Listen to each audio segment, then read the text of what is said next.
ที่ควรรู้ทันต่อเหตุการณ์ปัจจุบันกับรายการบอกข่าวชาวพุทธดำเนินรายการโดยพระครูเกษมพิษโสพลขอเชิญคุณผู้ฟังรับฟังได้แล้วครับวัดจะดีมีหลักฐานเพราะบ้านช่วยบ้านจะสวยเพราะมีวัดดัดนิสัยบ้านกับวัดผลัดกันช่วยยิ่งอวยชัยถ้าขัดกันก็บรรลัยทั้งสองทางเมื่อวัดดีศรีสงฆ์ทำรงศาสตร์ประชาราษฎร์เลื่อมใสได้สรรเสริญพระสงฆ์ดีศรีศาสตร์ราชจำเริญเหมือนชวนเชิญให้ชื่นชมนิยมกันวัดจะร้างช่วยกันสร้างอย่าร้างวัดคนเซซัดอย่าซ้ำกรรมของเขาได้ช่วยเหลือเกื้อกูลบุญของเราเด็กยังเยาว์ช่วยพยุงจูงเด็กไปพระต้องนำทำดีเป็นที่ยิ่งโยมต้องวิ่งตามด้วยช่วยศึกษาพระและโยมร่วมช่วยกันพัฒนาศาสนาช่วยคนชาติพ้นภัย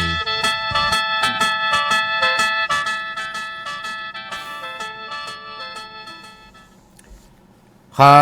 ความนอบน้อมแด่พระรัตนตรัยขอถวายความเคารพพระเถรานุเถระทุกรูปขอความสุขความเจริญในธรรมจงมีแก่ญาติโยมสาธุชนคนใจบุญทุกท่านในช่วงระยะเวลานี้ก็ได้เวลารายการบอกข่าวเช้าพุทธมาพบปะกับผู้ฟังซึ่งทำการออกอากาศจากสถานีวิทยุวัดพิษโสภารามตั้งอยู่ที่เลขที่43หมู่2ตำบลเกียงเหนืออำเภอเข็มราชจังหวัดอุบลราชธานีรหัสไปรษณีย์34170หมายเลขโทรศัพท์092 909 2554มื้อนี้เป็นวันพฤหัสบดีที่19กุมภาพันธ์พุทธศักราช2569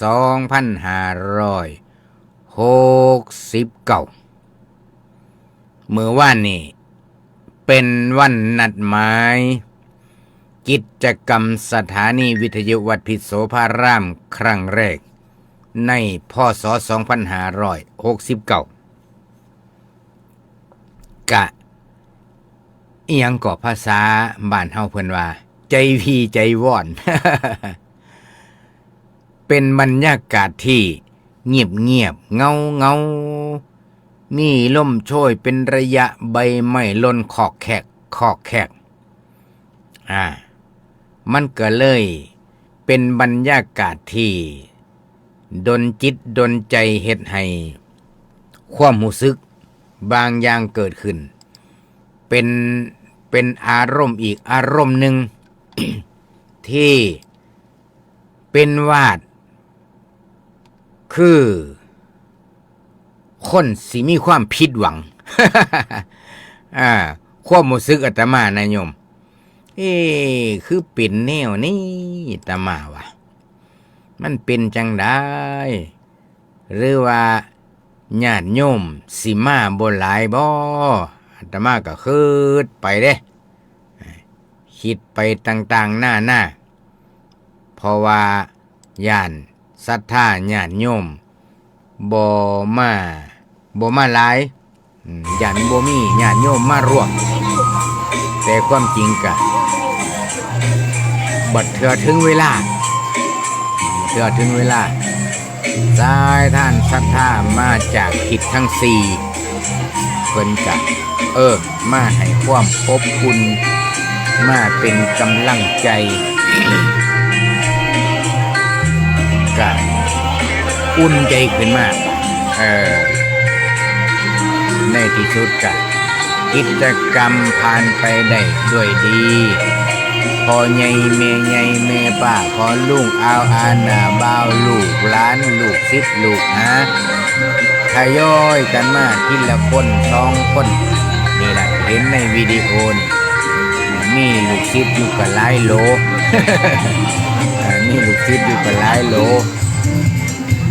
ก็เลยมีวิดีโอ น้อยๆหนึงพ่อได้เอามา เอาหลบส้นอายเปลี่ยนจังหวะจังหน่อย ออกอากาศให้ญาติโยมได้เบิ่งได้ชมว่าเป็นบรรยากาศแบบบุญกุศลล้วนๆบ่มีอบายมุขเจือปนขั้นมวลกับมวลแบบเป็นผู้มีสติเต็มบ่มีวิ่งบ่มีเมา สำหรับผู้บ่ได้มาก็เบิ่งรายการบอกข่าวเช้าพุธนี่เอานี่เห็นบ่ผู้เดายังสุดท้ายหมู่เสือสีฟ้าเป็นผู้ใหญ่บ้านผู้ใหญ่บ้านบ้านคำม่วงนอกจากนั้นก็มีสายทานศรัทธาที่มารวมบุญกันพ่อใหญ่แม่ใหญ่มีคณะมาฟ้อนสายทานศรัทธาญาติโยมนี่คือบรรยากาศที่มาแห่ต้นผาป่าก่อนสิทำพิธีทอดผาป่ากิจกรรมแห่ต้นผาป่านี่เอิ้นว่าให้เจริญกุศลทำให้เกิดความปลื้มปีติยินดีเพลิดเพลินในศีลในทานในกิจกรรมที่เฮาสิได้ทำตั้งอกตั้งใจบริจาคทานเพื่อสร้างกองทุนหนุนกองทัพกับสถานีวิทยุอันนี้ก็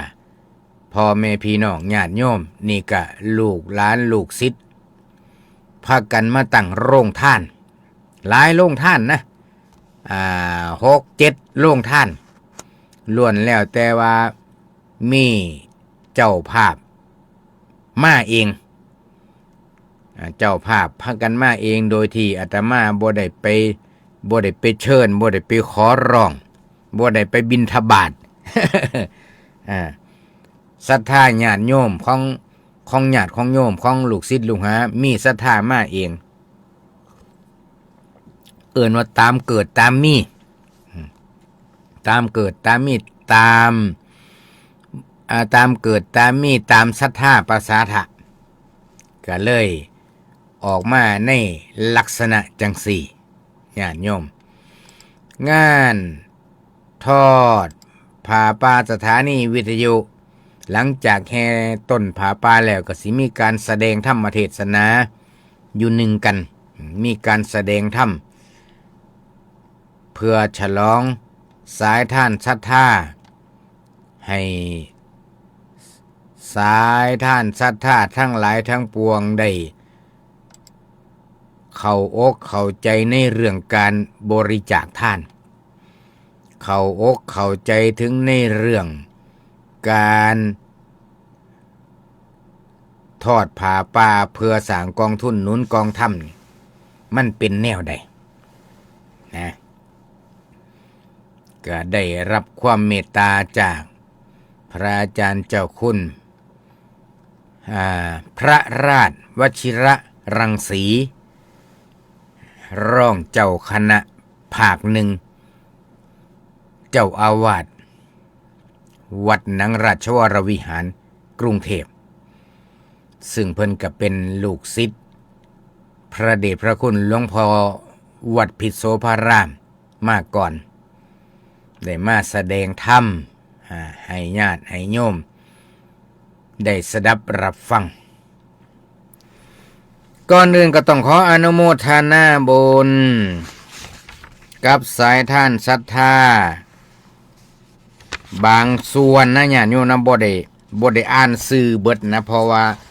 จำนวนรายชื่อนี่มีจำนวนมากก็อาจสิอ่านรายชื่อไปมื้อละเล็กละน้อยมีพอบุญยงเมชวีคำทรงบ้านพนมดีนี่ก็มาร่วมผาป่านี่500เมนารีเท่ามาบ้านแหลมทองนี่ก็200เมชวีสีสะอาดบ้านน้องท่าน้ำนี่ก็200แม่เพชรมณีแวววง100นายอุดรแวววง100นางสาวจันสอนเท่ามา100เพิ่นมาร่วมผาป่าที่อาตมาเป็นผู้ลงบันทึกเอง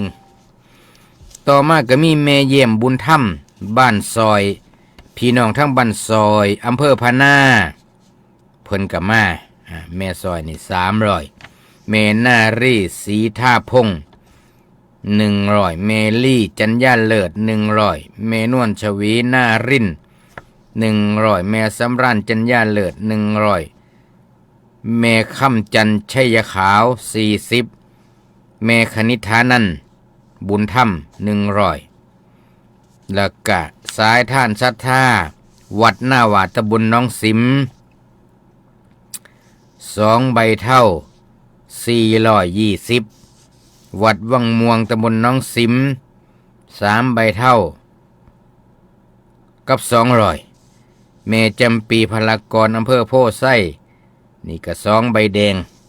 พอคำพันท่องแสนบานนนรีเขมราชมาทำบุญเป็นปัจจัย7ใบแดงพอท่องแดงส่งเสริมก็200แม่ชีนงลักษ์ราชวงศ์จากวังสะพุงจากเลยอำเภอหน้าดวง200แล้วก็จีอ่อนพร้อมครอบครัวน้องมีหน้าน้องมีเดียและลูกๆอีก1ใบเท่ามาร่วมบุญผาป่าพระอาจารย์อุ่ยวัดหน้าเมธ5ใบแดงญาแก้วแม่ญาแก้ววัวแก้วสีแม่สีละครจากสปปลาวนี่ก็500นางสุนารีลำทวีผลเมืองท่าแขกสปปลาว500พอสมานจันหอมเมืองท่าแขก500ท่านกาลสินธุ์พรหมท่าแขก200พอทรงศักดิ์สืบเขียนบ้านเก่งเหนือ500เมใหญ่ใบพร้อยยอดบ้านดอนยินเหนือ200แม่เพชรเรียงพร้อยยอดบ้านดันมวน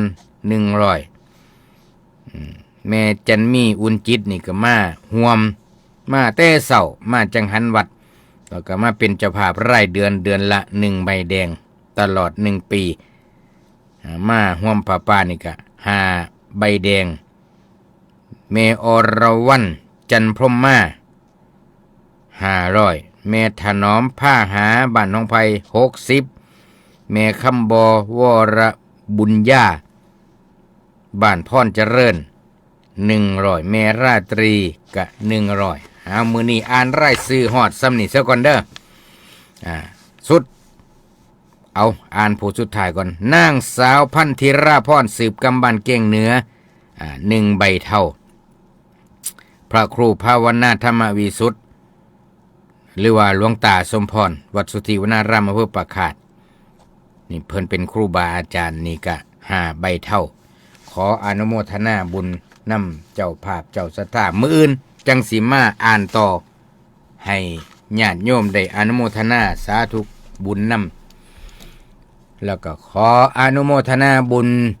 กับสายทานศรัทธาสถานีวิทยุทุกสถานีเสียดายเมื่อวานนี้ระบบถ่ายทอดเสียงเฮ็ดให้พ่อใหญ่แม่ใหญ่ผู้ติดตามรับฟังผิดหวัง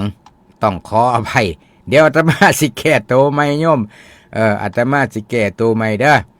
อทักทายผู้ฟังอยู่ทั้งบ้านเจริญพรคุณเกศินีนมัสการพระอาจารย์เจ้าข้าอยู่ดีมีแห้งแม่สมหญิงมีชื่อจากลพบุรีนะคุณเกศินีคงสิได้เห็นวิดีโอแล้วเนาะแวบๆหนึ่งหันอันนี้ก็เป็นลีลาความสามารถพี่น้องนะชุดสีเหลืองนี่เป็นพี่น้องญาติธรรมบ้านค่อนสายตำบลค่อนสายอำเภอตระการนี่มาโดยศรัทธาล้วนๆโยมมาก่อนมาโดยศรัทธาล้วนการทัดไปก็เป็นสายท่านศรัทธามาจากเอาท่องสุพรรณบุรีปทุมราชวงศาอำนาจเจริญเห็นตามภาพนี่นะกับอำเภอหน้าตาลอำเภอใกล้ชิดติดกันอำเภอเขมราช นี้มาเนี่ยก็คุณแม่แดงอดีตนักจัดรายการอยู่สถานีวิทยุนี่10 ปีโยมเป็นอาสาสมัครจัดรายการอยู่สถานีวิทยุวัดพิษโสพระราม10 ปี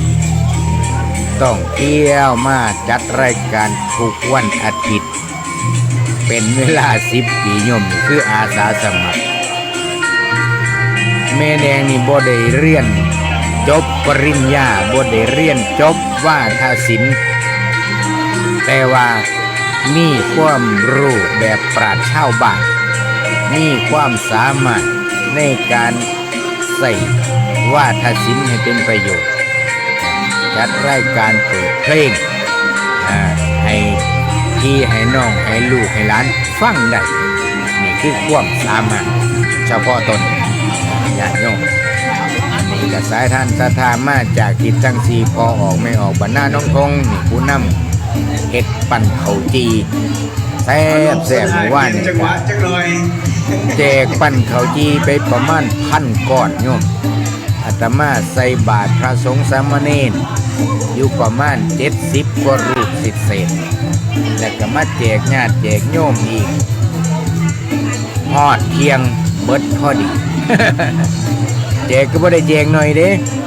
ให้ผู้ละ3 ก้อนเป็นอย่างต่ำสิได้ปั้นข้าวจีผู้ละ3 ก้อนแล้วก็ทุกท่านทุกคนเว้าเป็นเสียงเดียวกันว่าแซ่บนะแซ่บนุ่มเคี้ยวง่ายแล้วก็อิ่มเพิ่นว่าจังสั่นนะสำหรับมื้อนี้ก็อยู่ดีมีแห้งกับญาติโยมมาร่วมก็ถือว่าหลายพอสมควรอยู่นะก็ดีอกดีใจมีกำลังใจที่ศรัทธาญาติโยมมาตุ่มมาโฮมกันได้กินข้าวจักสิอิ่มบ่อิ่มล่ะแต่ว่าก็มีหยังก็ได้ร่วมกันมีสมตำหมักหุงมีปั่นข้าวจีอยู่2 สูตรแล้วก็มีโรงท่านก๋วยเตี๋ยวมีโรงท่านอีหยังเนี่ยล่ะอาตมาจื้อบ่ได้มีหลายอย่าง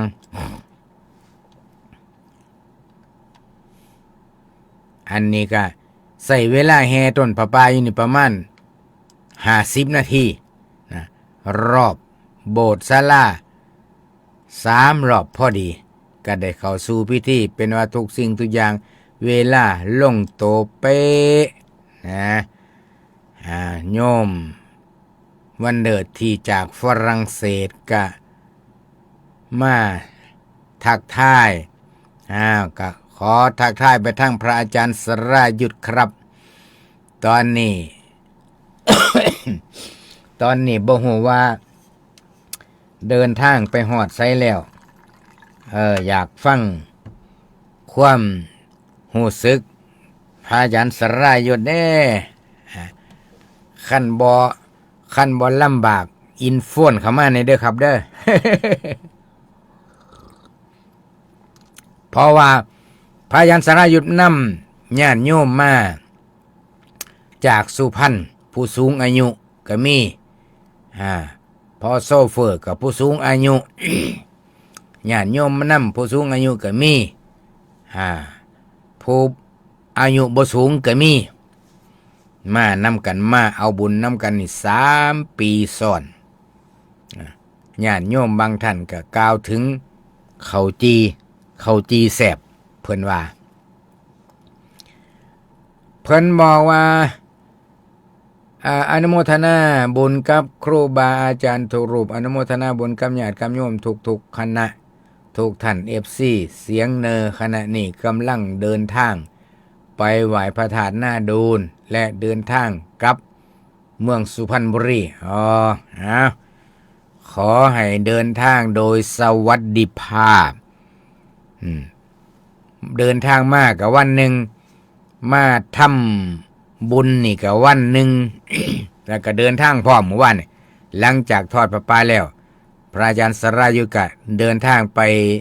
นำญาตินำโยมไปนมัสการพระธาตุพนม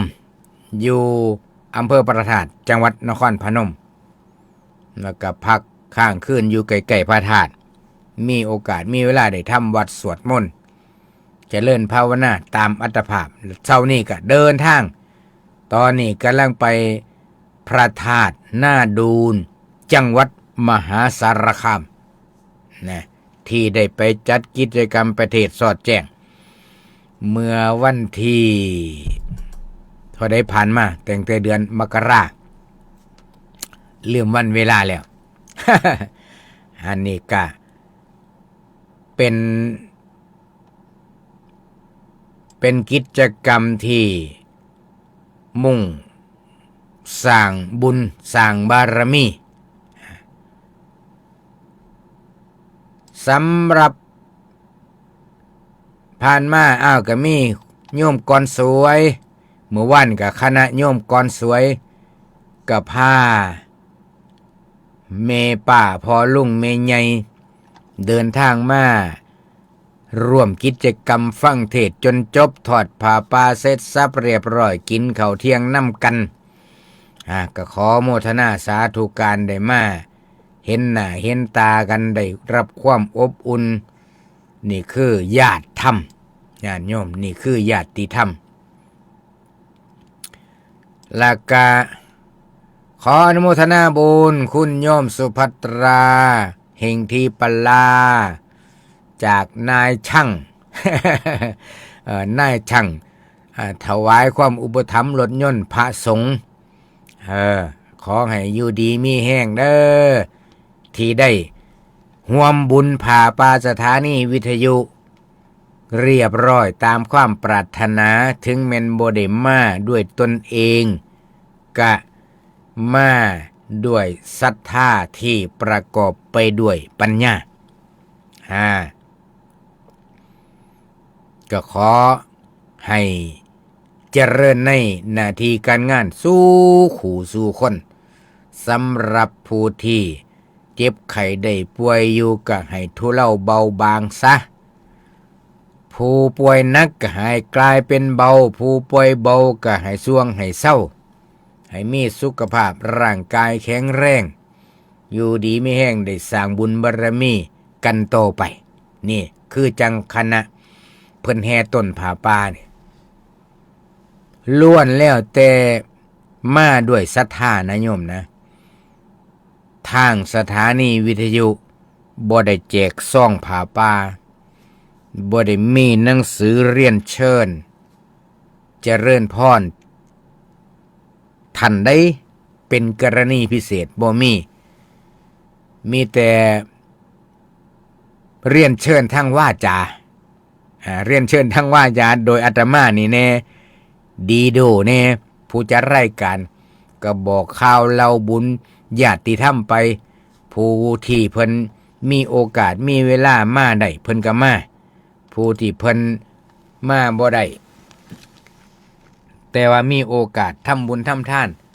แม้นว่ามาบ่ได้เพิ่นก็ส่งพลังงานส่งพลังจิตมาก็ถือว่าได้ร่วมบุญกันได้ร่วมบุญได้ร่วมกุศลนะคันแม่น คันแม่นข้าวจีเก็บได้หลายวันนะอาตมาก็คือจะส่งพัสดุไปให้ ไปให้ญาติโยมอยู่ทางไกลอยู่ได้ซิมมึงคือจังแม่สมหญิงนี่แม่สมหญิงนี่สิได้ซิมอยู่น้องเนาะทางลพบุรีน่าสิมีข้าวจีอยู่นะแต่ว่าทางเมืองนนทบุรีนี่บ่น่าสิมีข้าวจีแต่ว่าก็บ่แน่อาจสิเคยได้ชิมได้ลิ้มได้ลองลิ้มรสชาติปั่นข้าวจีทำด้วยข้าวเหนียวแต่ว่ามันหลายสูตรได้โยมมีหลายสูตรข้าวจีนี่ก็มีหลายสูตรแซ่บก็มีสูตรแซ่บแบบแข็งก็มีสูตรแซ่บแบบนุ่มก็มีจังว่าแล้วแต่สูตรของไผสูตรของมันก็เอามาเว้าสู่โยมฟังแต่ว่าคันปีหน้า ปีหน้าพุ่นแล้วบัดนี้18กุมภาพันธ์2570พุ่นล่ะคันสิมีอีกรอบต่อไปแต่ว่าก็มีหลายคน มีหลายโยมเพิ่นว่า เพิ่นว่าจังไดเพิ่นว่าเสียดายบ่เป็นวันเสาร์อาทิตย์เพิ่นว่าคันเป็นวันเสาร์อาทิตย์โยมได้ไปแท้เพิ่นว่า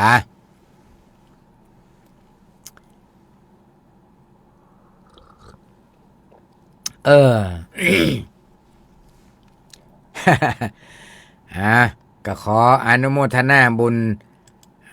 ทักทายญาติถ้ำสู่ขู่สู่คน คุณกนกวันกราบอนุโมทนาบุญขอให้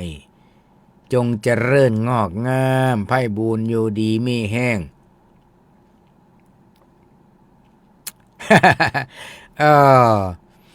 ผู้ลงคนเพิ่นว่าอยู่บนรถตู้ฟังไลฟ์สดก็ขำกันอยู่ในรถเจ้าค่าโอ้คือสีม่วนเนาะนี่แล้วผู้มีความสุขกายสุขใจอาตมายังย่อมโยมผู้สูงอายุเพิ่นสุขภาพแข็งแรงโยมโอ้โหนั่งรถ3 มื้อ 3 วันยังเลาะได้สำบายนี่โอ้ยอมรับว่าเพิ่นเฮ็ดบุญมาดีสุขภาพแข็งแรงสุดยอดมากเป็นวาสนาที่อยากไปเที่ยวไสก็ได้ไปอยากไปอินเดียก็ได้ไปอยากไปทำบุญวัดใดก็ได้ไปนี่เอิ้นว่าผู้มีบุญสมปรารถนาที่สำคัญก็คืออาศัยผู้นำในที่นี้ก็คือพระอาจารย์สรายุทธเป็นผู้มีความทักษะในการนำเอิ้นว่าเดินทางแต่ละเที่ยวบ่เสียเปล่าได้ทั้งความเพลิดเพลินได้ทั้งรักษาศีลได้ทั้งการให้ทานได้ทั้งความประสบการณ์ชีวิตได้สดับรับฟังสาระธรรมะนี่โยมเอิ้นว่าไปเที่ยวแบบเชิงนักธรรมะหรือว่านักแสวงบุญนี่เฮาบ่ได้ไปเฮฮาปาร์ตี้บ่ได้ไปกินน้ำสีแต่ว่าเฮาไปแบบนักพัฒนาจิตไปแต่ละก้าวไปแต่ละจุดได้พัฒนาจิตใจได้เบิ่งจิตได้เบิ่งอารมณ์ว่ากุศลจิตเกิดขึ้นที่ดวงใดกุศลจิตเกิดขึ้นมีพลังขนาดใดเบิ่งจิตเบิ่งใจเบิ่งอารมณ์ไปนำนี่โอ้ญาติโยมมันเป็นเรื่องที่เฮาควรศึกษานี่ก็เอิ้นว่าไปศึกษาคือกันภาษาอีกอย่างหนึ่งเขาเกินว่าทัศนศึกษานี่เอิ้นว่าไปทัศนศึกษาบ่ผิดได้ทั้งบุญได้ทั้งเที่ยวได้ประสบการณ์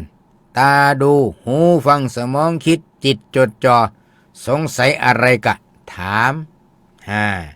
นี่คือจังคุณโยมผู้สูงอายุเพิ่นมาทอดผ้าป่าสามัคคีอยู่สถานีวิทยุนี่อาตมาเห็นแล้วนะอาตมาประทับใจนะโยมก็คิดเบิ่งเอาว่าเป็นผู้สูงอายุรุ่นใดรุ่นคุณปู่รุ่นคุณย่าแล้ว เพิ่นเสิร์ฟกาแฟคนทั่วไปนะเอากาแฟใส่ถาดก็ไปเสิร์ฟพี่เสิร์ฟน้องเสิร์ฟญาติธรรมโอ้ดีครับ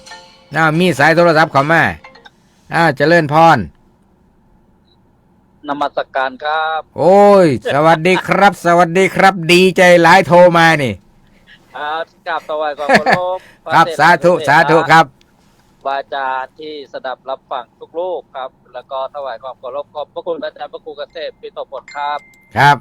ก็เจริญพรทักทายญาติโยมผู้ฟังทุกท่านตอนนี้บรรยากาศที่ในรถกำลังจะถึงตัวจังหวัด100ครับอาจารย์ขอไหว้บรรดาธาดูครับโอ้แสดงว่ายังหลายอีกหลายกิโลครับ ครับก็อีกประมาณไม่เกินชั่วโมงที่จะได้ประมาณ10 ครับ ก็ ผู้ใดหนาวรอบสุดท้ายกันลุกได้เด้อบาดนีเด้อ ความเมตตาร อบนี้เป็นรอบสุด ได้ ท้าย เมตตารวมด้วยช่วยงานโดยเฉพาะท่านอาจารย์เจ้าคุณพระราชวัชระรัตน์ท่านเจ้าคุณที่มาแสดงธรรมเมื่อวานนะคิดถึงหลวงพ่อใหญ่ ครับ น้ำเสียงสมัยใช้เสียงหลวงพ่อใหญ่ท่านมีน้ำจิตน้ำใจครับก็เสียสละงานที่สำคัญท่านก็มาร่วมงานนี้เมื่อคืนยังคุยกับครูบาอาจารย์ที่สหรัฐอเมริกา ครับ ว่าปฏิปทาปฏิทานหลวงพ่อใหญ่ที่ได้มาสัมผัสจริงๆได้รับความเมตตาจากหลวงพ่อใหญ่แต่บวชใหม่พวกเราได้นั่งขันกับหลวงพ่อใหญ่ ครับ หลวงพ่อใหญ่ก็เมตตาลูกน้อยถึงท่านก็เลยเล่าสู่ครูบาอาจารย์ฟัง อ๋อ ได้แบบได้อย่างจากวัดพิษโสภารามวัดภาวนาเป็นธรรมนั้นหลายรูปที่คุ้นเคยหลวงพ่อไอตีที่เรารู้จักเนี่ยครับ อืม ได้แบบอย่างอะไรที่เห็นความทุ่มเทความจริงจังความเสียสละความมีน้ำจิตน้ำใจรักงาน เอารอบสุดท้ายเปลี่ยนจังหวะจังหน่อย เบาไปหมดก็ปลื้มใจเห็นญาติโยมมาร่วมบุญกันรวมทอดผ้าป่ากันด้วยโอ้บรรยากาศหายากที่เป็นวันเรียกว่าวันราชการวันทำงานแต่โยมก็ยังมาเล่นที่นี่แหละแสดงออกแล้วก็ได้กล่าวในงานบางสิ่งบางตอน ครับ อันนี้ส่งการฟังธรรมเมื่อวานสัญญาณอินเทอร์เน็ตขัดข้องแล้วก็ไม่ได้คิดว่าจะขัดข้องขนาดนั้นทำให้เสียงถ่ายทอดสดสะดุดไปบ้าง เดี๋ยวจะเอาจากเครื่องบันทึกที่บันทึกไว้มาเปิด ครับ ออกอากาศอีกครั้งหนึ่งเพราะ ครับ ว่าบันทึกไว้อยู่ ผมก็กะว่าจะขอไฟกับอาจารย์มาออกอากาศอยู่ครับ ได้ครับแล้วเวลาหน้างานจริงๆต้องเดินไปทางนู้นเดินมาทางนี้ ครับ ก็เป็นบรรยากาศสดๆปกติก็คิดไม่ออก อาจารย์ ขอถามอะไรสักนิดหนึ่งอาจารย์ อาจารย์มองเห็นอะไรลึกๆไหมครับเมื่อวัน ขออภัยครับก็คำถามใหม่ครับ วันนี้ เมื่อวานนี้เหตุการณ์เมื่อวานนี้ประมวลผลแล้ว อาจารย์มองเห็นอะไรลึกๆไหม เห็นอะไรลึกๆ หมายถึงว่า เพราะว่าหนึ่งล่ะ สถานีวิทยุเราจัดงานนี่ เราไม่ได้แจกซองผ้าป่า สองเป็นวันราชการ ครับก็เป็นคือผู้ที่มานี่ต้องมีบุพเจตนาต้องตั้งจิตตั้งใจมาดี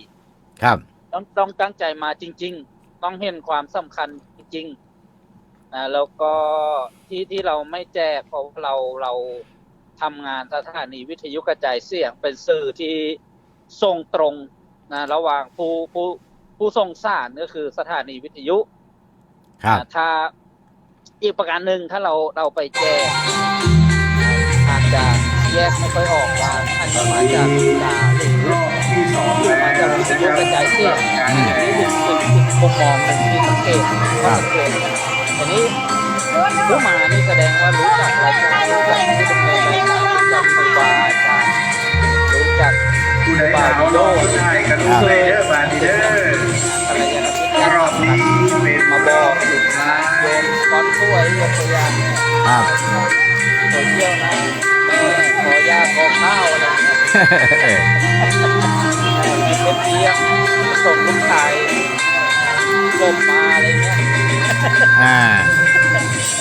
ก็ทุกท่านเลยอนุโมทนาแล้วก็อย่างฝึกฟังพระครูปริยัติบอกว่าที่ซอนเนี่ยวิธีการจับเนี่ยต้องเอาเสียงพวกมันไปเปิดล่อมันก็เลยมีบอกในงานวันนี้มันตายเพราะฟังเสียงพวกเดียวกันเด้อเพราะฉะนั้นเนี่ยก็ไม่รู้จะไปที่ไหนแล้วแต่ว่าจะยอมสำคัญก็การทั้งข่าวฟังทำไปแต่ว่าผมก่อนครับ งูเรื่องฟังธรรมไปเป็นเทวดาแล้วก็จะนั้นการฟังธรรมที่สำคัญวันละเล็กวันละน้อยให้จิตคุ้นเคยอยู่กับเสียงธรรมสถานีวิทยุของเราก็ดำเนินการส่งได้ประชาสัมพันธ์ให้ทราบแล้วก็ได้ใบอนุญาตประกอบกิจการ5 ปีแต่ว่าระหว่างนี้ที่ทำไปแล้วเป็นความตรงระบบเครื่องส่งกระจายเสียงต่างๆก็ได้ศรัทธาญาติโยมมาร่วมด้วยช่วยกันเรียกว่าแบ่งเบา เอาลองสุดท้ายเปลี่ยนจังหวะจังหน่อย ที่จะต้องซ้อมบำรุงใหญ่ญาติโยมที่ได้ฟังอยู่ก็พึงรู้ว่ากับเครื่องส่งกระจายเสียงเครื่องผลิตไฟเนี่ยปรับปรุงไปทั้งสองเครื่องนี้ก็รวมปัจจัยนี่ก็เรียกว่าอะไรถ้า10 ใบเทาก็ต้องเป็น100 ใบเทา รวม100 ใบเทานะญาติโยมใบเทา100 ใบเป็นเท่าไหร่ก็จังสิพ่อค่าซ่อม แม่นครับซ่อมเปรียบเหมือนรถยนต์อะไรเงี้ยยกเครื่องใหม่อย่างเงี้ยถึงวาระนะถ้าเป็นเครื่องบินเนี่ยอีกบนหน้านี่อาจารย์สิในใจได้45 ใบเท่าพุ่นเด้ แม่นน่าสงสัยน่าสิได้ใจก่อนสิ้นเดือนนี้อยู่ละมั้ง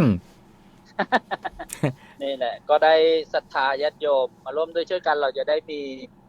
ความรู้สึกภาคภูมิใจคือให้ทานแล้วทำบุญแล้วเป็นธรรมทานมีบุญใหญ่อานิสงส์ใหญ่เราฟังคำสอนพระพุทธเจ้าแล้วก็ก่อนทำเราก็ตั้งใจมาคณะทำมาเห็นบรรยากาศงานบุญตั้งฝ่ายจัดงานครูบาอาจารย์พระเล็กน้อยญาติโยมมาร่วมด้วยช่วยกันหลังจากทำแล้วมาเป็นจุดบุญระลึกถึงอานิสงส์พระคุณครูบาอาจารย์ทางทางเรียกว่าช่างตรงวัดทั้งหมดบุญทุกคนในสายงานเพราะฉะนั้นก็อนุโมทนาขอบคุณครูบาอาจารย์แล้วก็ทุกท่านเลยแล้วก็ครูบาอาจารย์ที่สหรัฐอเมริกาก็บอกว่าเดี๋ยวนี้พระไปร้านอะไรร้านกาแฟก็ได้รับถวายฟรีจากการเดินพอพิษแต่เมื่อวานบอกว่าไปทานร้านสเต็กก็ไปพิจารณาผมก็ถวายฟรีแล้วนะครับถวายสเต็กพระฟรีบารมีพระพุทธเจ้าครับแล้วก็ร้านทำอาหารเองเจ้าของร้านก็นิมนต์เข้าร้านถวายทำอาหารเองอีกสาธุที่เราถูกฟังครับจังหวะครั้งเราก็ได้รับการอุปถัมภ์จากญาติโยมและอนุโมทนาจากการเผยแพร่แล้วก็ที่สำคัญคือสำนักเรียนสำนักปฏิบัติสำนักกรรมฐานเผยแพร่ต่างๆชมเช่นวัดมิตรโตภารามเอาลองสุดท้ายเปลี่ยนจังหวะจังหน่อยกันเราก็มาอุปถัมภ์กันด้วยฝ่ายกระจายเสียงเผยแพร่แล้วก็เรียกว่าเกื้อกูลกันเกื้อกูลซึ่งกันและกันเห็นกับพื้นใจวันคล้ายวันเกิดอาจารย์พระครูกเทศได้ทำบุญกับพระสูตรกับมเณรผู้ใหญ่หายากกับครูบาอาจารย์และญาติโยม70-80 รูปเนาะเลิศเรียนครับ70 กว่าครับกับในถ่ายรูปแล้วก็ลูกศิษย์ที่มาจากสปป.ก็ปลื้มใจกันน่ะนึกถึงก็ประทับใจครับก็อนุโมทนาครับว่าบุญกุศลกำลังจิตกำลังใจพระอาจารย์พระครูเกษมอายุวัฒนมงคล66 ปีหลวงพ่อกุ๊กไก่ก็ไม่รู้ว่าจะเรียงยังไงเอาเลขขึ้นหน้าขึ้นหลังหลวงพ่อกุ๊กไก่ที่อเมริกากลายเป็น99บ่66 77 99นี่ไม่รู้จะเอาเลขไหนนำหน้านำตามหลังกันเลยหยอกกันนั่นก็อนุโมทนาแล้วก็อนุโมทนาบุญบารมีพระอาจารย์พระครูเกษมนะครับขอบพระคุณครับสาธุพรญาติโยมวันนี้ถ้าเสียงเนิมไม่ได้จัดสดก็ฟังเทปก่อนเด้อครับโมทนาขอบคุณหลายๆครับอาจารย์สรายุทธขอให้เดินทางปลอดภัยสุขกายสุขใจญาติโยมที่เดินทางร่วมขบวนก็ขอให้ สุขภาพแข็งแรงอย่าเฝ้าจิบหลังจิบเอว แต่ขาดการว่าน่าจะถึงวัดมือแรงมั้งหรือ2 ทุ่มประมาณน่าจะถึงภูทองขาดการว่าอันนี้ก็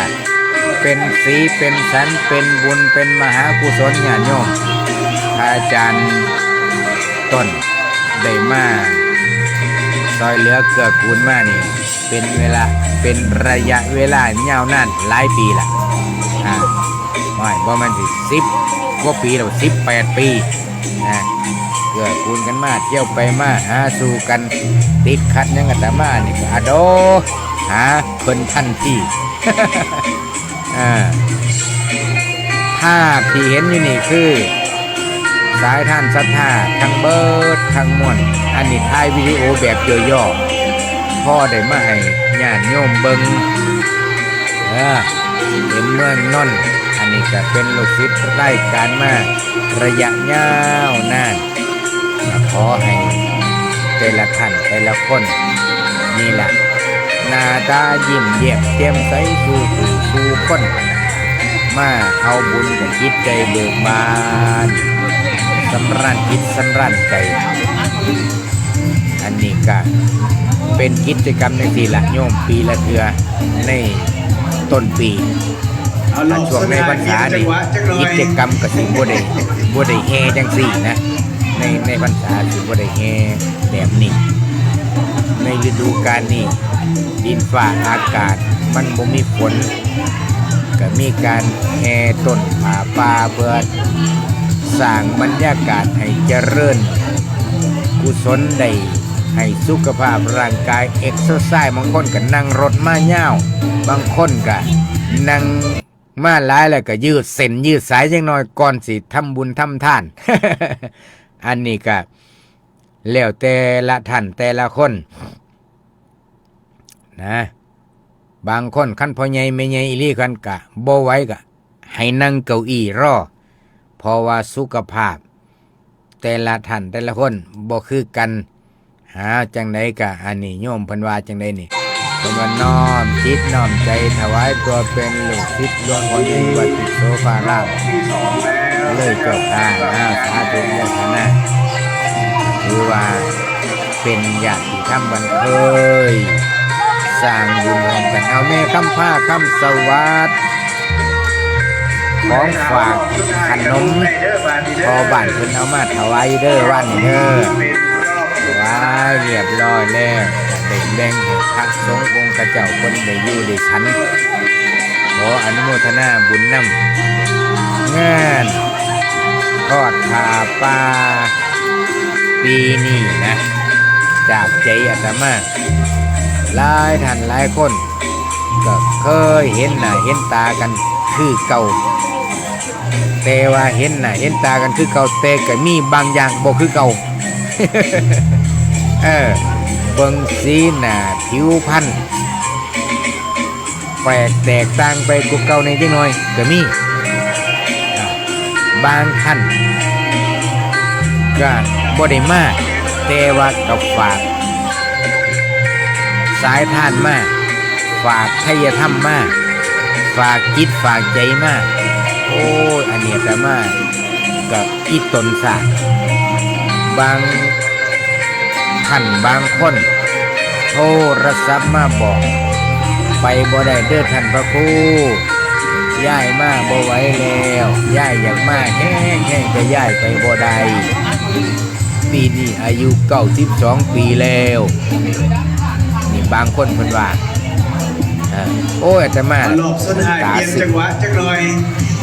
เมื่อวานนี่พ่อแม่ใหญ่ลืมถามอายุเพิ่นจักสิเป็น80หรือสิ90แม่ใหญ่อาตมาย่างผ่านเพิ่นก็เลยถามพระครูพระอาจารย์เสียงเนอบ่มาบ่เพิ่นว่า พระอาจารย์สำเนียงเสียงเนอผู้ใดน่ะโยมพระอาจารย์สำเนียงเสียงเนอนี่มีอยู่บ่แม่ใหญ่หลงซื้อเพิ่นบ่แม่นพระอาจารย์สำเนียงเสียงเนอนั่นเพิ่นมาบ่ข้าน้อยอยากเห็นเพิ่นเฮ็ดจังได๋สิเห็นเพิ่นอาตมาก็เลยว่าบ่ยากดอกแม่ใหญ่ เดี๋ยวสิให้พระอาจารย์เพิ่นปรากฏโตวอยู่ดอกเมื่อเทื่อพระอาจารย์สรายุทธปรากฏโตวแล้วแม่ใหญ่นั่งอยู่เจได้ล่ะอันเพิ่นก็ยกมืออยู่เจศาลาก็นิมนต์พระอาจารย์สรายุทธมาเว้ามาทักมาทายให้ญาติโยมได้ยินเสียง ได้เห็นหน้าบัดเทื่อพระอาจารย์สรายุทธเว้าจบแล้วอาตมาก็ย่างไปอีกรอบสองเป็นไงล่ะแม่ใหญ่เห็นเพิ่นแล้วบ่บัดได้ยินแต่เสียงบ่เห็นหน้าเห็นตาฟ้างว่าซั่นแม่ใหญ่ว่าจบ โอ้ก็แสดงว่าแม่ใหญ่นี่อายุเพิ่นสิหลายเติบอยู่เพราะว่าระยะห่างพระอาจารย์เพิ่นยืนถือไม้เว้าอยู่กลางศาลานี่ห่างกันก็สิประมาณจัก10เมตรประมาณแม่ใหญ่ว่าแม่ใหญ่แนมบ่เห็นแม่ใหญ่ตาฟ้างนี่ล่ะโยมเพิ่นจังว่าให้ฟ้าวเนี่ยฟ้าวเฮ็ดในขณะที่เฮายังหนุ่มยังน้อยเรื่องธรรมะบ่แม่นเรื่องของคนเกนะเรื่องธรรมะเรื่องของทุกคนที่มีสติมีปัญญามีศรัทธาต้องฟ้าวศึกษาเรียนรู้ตั้งแต่อายุยังน้อยยังเยาว์เมื่อเจริญเติบโตขึ้นมาเป็นผู้ใหญ่ก็สิมีภารกิจยุ่งยากหาเวลายากได้บ่เรื่องของเรื่องเด้เจริญพร การนำการขนาดการต้องพอคู่ เป็นยังไงแม่บัวหอม ไปใกล้ๆอยู่กันหน่อยไปเพราะได้มันมาหาเอาประเทศมันได้ขนาดมันของที่ด้านข้างเนี่ยค่ะ อันไปทอดผ้าป่าเมื่อวานนี่ไปอยู่ตี บ่ได้ไปขนาดบ่ได้ไปโทรมาดูมาดูไอ้เดี๋ยวมันโทรมาตัดด้วยเสียงเนี่ยลูกค้าเลยบอกว่าลูกค้าโอนไปแล้วหาผมความคู่ละเด้อบ่มันว่าบ่เป็นยังขนาดบ่ไปแล้วบ่ได้ยังลูกค้าเลยว่า โอ้ยบ่เตรียมก็ไปโดนน่ะเนาะไปหาซิบเก้าจี้เลยก็มา ย้ำใจเสียงนี่อยู่ในน้ำตัวก่อนขนาดก่อนขนาดเด้อขนาดต้องความคู่นะเอา ร่างกายทุกทาง เอาไว้เท่านะคันอยากเบิ่งภาพกันเขาไปเบิ่งอยู่บ้านแดงหรือว่าไปเบิ่งในบ้านสีฟ้าก็ได้เบิ่งไปเบิ่งย้อนหลังได้สิเห็นขบวนแห่ป่าปลายเยอะไม่หอมเด้อเดี๋ยวมาว่างสายไปแล้วขออนุโมทนานี่ก็คือ FC โอนอยู่ปทุมราชวงศาจังหวัดอำนาจเจริญ ได้เปลี่ยนจังหวะจังหน่อย ใจใจจดจ่ออยู่กับสถานีว่านเพิ่นอยากฟังเทศ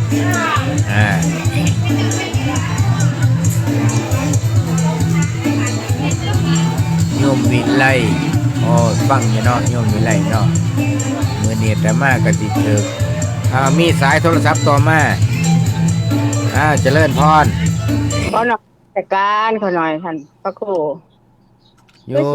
ขนาดเนาะขอหน่อยเมื่อวานนี่เป็นแซวๆอยู่ได้เสียงฟังบ่ได้ดีปานใดเมื่อวานนี่โอ้ขาดหลายขอหน่อยได้เสียดายหลายอาจารย์สรยุทธก็เมื่อแล้วบอกขอหน่อยเมื่อละบ่ทันฮอดตอนนี้กำลังสิไปนมัสการพระธาตุนาดูลไปสิเล่นน้ำเพิ่นก็ยันเพิ่นยากงานแนวเพิ่นมางานก็เลยบ่ได้โทรเพิ่นก็แนวมันนั่นเนาะเพิ่นเป็นครูบาอาจารย์ก็เพิ่นก็เข้างานหลายอย่างหลายขอหน่อยก็ยันเพิ่นติดงานแนวนั้นแนวนี้เลยบ่ได้โทรเดี๋ยวมีโอกาสเขาเมามีก่อนยังสิฝากไปให้ โอ้อันแสดงว่าช่วงนี้เขาเมาบ่มีประกาศหาพ่อค้าเขาเมาบ่มีผู้ใดมาขายเลยเด้บ่เห็นเลย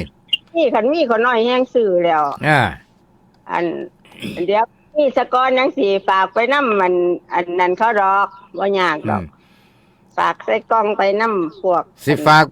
ากไปบ่ฮอดแต่เมืองอันฝรั่งเศสพุ่นแหล้วโยมวันเดินนี่บ่ได้ซิมเนี่ยอยู่ไกลหลายคันซ้ำอยู่ในเมืองไทยนี่สิได้กินอยู่เนาะแม่เนาะโดยก็หน่อยได้กินอยู่ฮอดหมดแล้วคันหูจักเพิ่นคันบ่จักฮอดแล้วแต่ไม่ออกวันเดินเพิ่นอยู่ฝรั่งเศสเพิ่นที่ก็สิได้แต่ถ่ายรูปไปอ่างเพิ่นเนี่ยแม่นให้เพิ่นน้ำลายไหลจังหน่อย แล้วกระเป๋ามีก่อนยังสิฝากไปให้เพิ่นดอก อยู่ดีไม่แห้งสาธุสาธุ เป็นตะมวนพะโล้บ้านนี่ฟัง ก็ห่วย อันเบิ่งจังหนึงก็บ่เป็นตะมวนเบิ่งจังหนึงก็เป็นตะมวน เพราะว่าฟ้อนนี่ก็ฟ้อนแบบเปิดดนตรีเปิดเทปใส่เอาเด้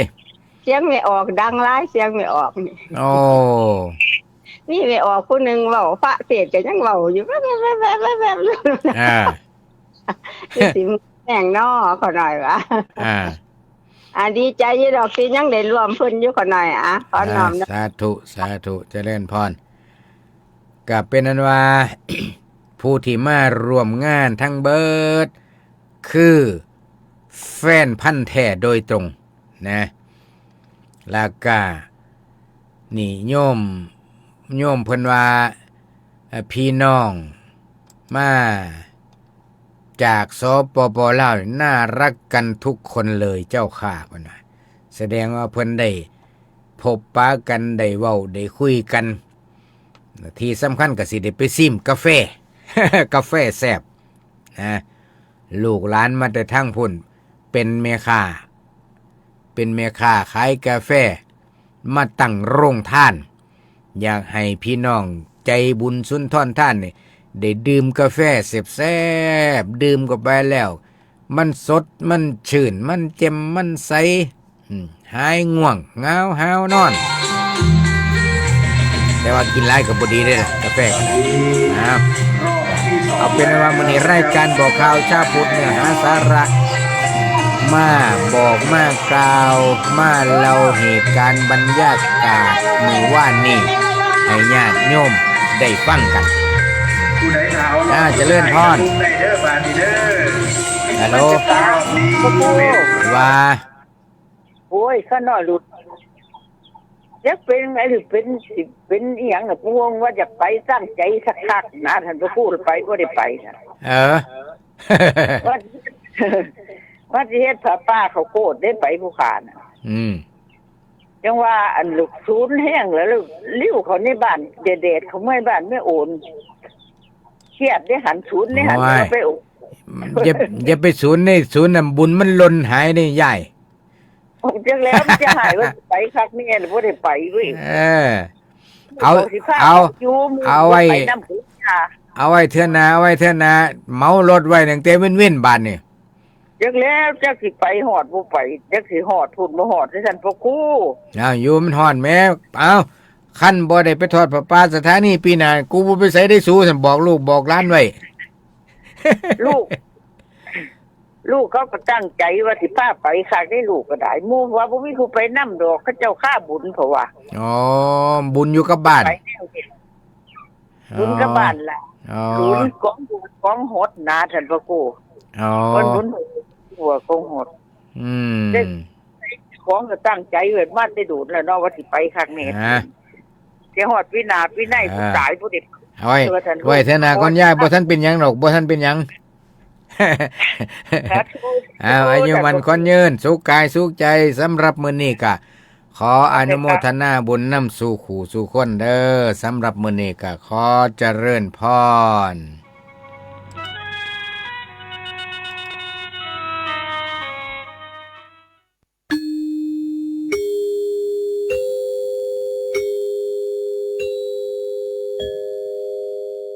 เวลา10